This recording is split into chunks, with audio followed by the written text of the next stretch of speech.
Reverend Darren here in the Bible Teaching Corner.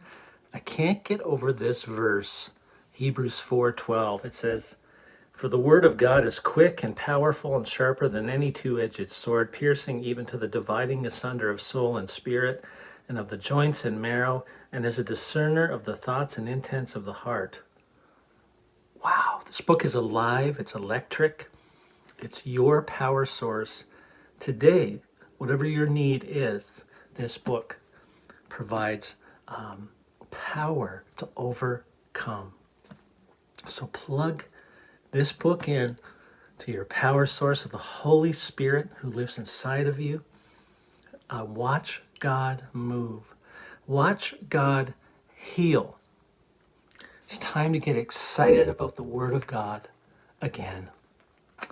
God bless you.